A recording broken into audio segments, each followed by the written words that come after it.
புதுச்சேரி வில்லியனூர் ஜவஹர் வித்யா நிகேதன் மேல்நிலைப் பள்ளியில் பசுமை நாள் விழா கொண்டாடப்பட்டது. ஒரு சிறப்பு பார்வை.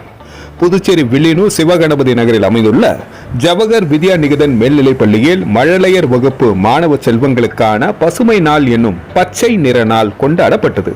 இவ்விழாவிற்கு பள்ளி நிறுவனர் ராமசிவராஜன் தலைமையில் பள்ளி நிர்வாகி அஞ்சலாட்சி முன்னிலையில் மழலையர் வகுப்பு பொறுப்பு ஆசிரியை திவ்யா வரவேற்புரை வழங்கினார். மழலை குழந்தைகள் பச்சை நிற காய்கறிகள், பழங்கள், பறவைகள், விலங்குகள் பற்றியும் பேசினார்கள்.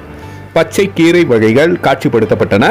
மரம் வளர்த்தலின் முக்கியத்துவம், செடி கொடிகளை பராமரித்தல் பற்றி குழந்தைகளுக்கு விளக்கப்பட்டன. பச்சை நிறம் எவற்றை பிரதிபலிக்கின்றன என்பதை பற்றியும் குழந்தைகள் பேசினார்கள்.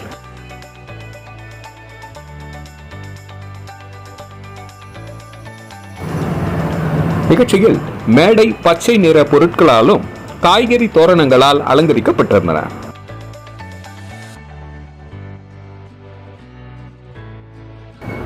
மற்றும் ஆசிரியர்கள் மற்றும் மாணவ செல்வங்கள் பச்சை வண்ண உடை உடுத்தி சிறப்பித்தனர். இவ்விழாவிற்கான ஏற்பாடுகளை பொறுப்பாசிரியர் திவ்யா, ஆசிரியர்கள் லட்சுமி, பூவிழி மற்றும் பணியாளர்கள் சுகுணா மற்றும் விஜயலட்சுமி செய்திருந்தனர்.